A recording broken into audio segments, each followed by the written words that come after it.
On Anna Karenina, we were moving sets whilst the camera was moving to create another set. We used all of the camera toys at our disposal, cranes, Steadicam, dollies and track, remote heads, to fly the camera through space. The camera moves were very rewarding when you pulled it off. Difficult, but very rewarding. The one that I did that we had a specific brief, and it was because it was a film that was 3D and the size of the cameras was huge. So we couldn't really use a Steadicam. I was doing the second unit of this thing and it was an action film. It was decided that we were going to do everything off a Techno 50-foot Techno crane. But when you are doing an action film and you are photographing fights with tight lenses, it becomes very complicated. And also because it was a 3D film, what I was getting through the monitors was about 5 frames delay. So what that means is that sometimes when you are on a tighter shot, by the time you respond to the actor leaving the frame, in reality the actor has left the frame. It was difficult because we had to do it on a crane, so I was removed from where it was. Much better to have been behind the camera. It was incredibly challenging because of the choice of equipment that we had to take. And the problem is sometimes we couldn't position the crane in the right position. So, you had to respond to things that were happening. You wanted to go that way, but how the crane was set up, you were going the other way. So you had to back pan all the time. But you had to make it look correct.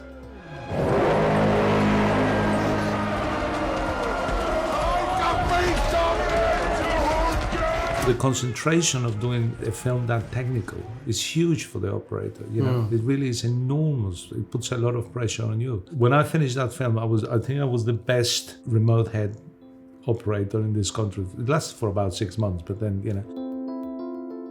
One shot that we did on Sahara, which is another film that Roddy and I did with Seamus out in Morocco, and we had a boat chase sequence high up in the Atlas Mountains, and we had a camera boat. It was basically 2 military boats chasing each other, and there was a crash and a fight and a full-on sort of action sequence which second unit was also involved with. We had a camera boat that had a crane on it, and we had shots where we had to circle the action boats, the picture boats, and we'd be circling with the crane.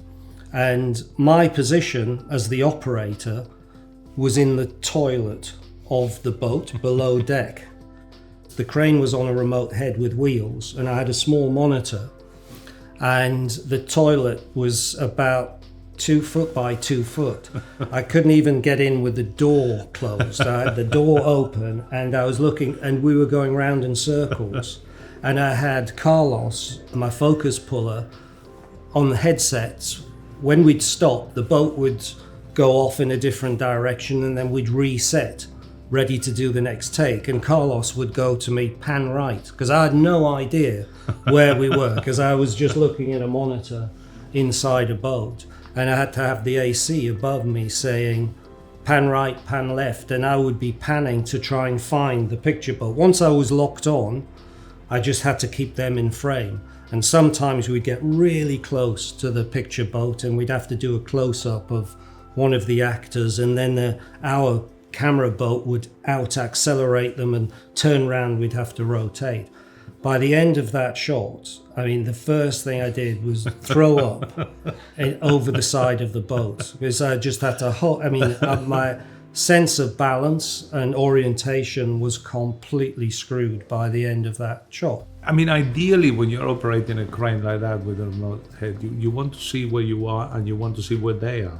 And it's happened to me as well on Pan, where I was completely in the wrong place, me physically.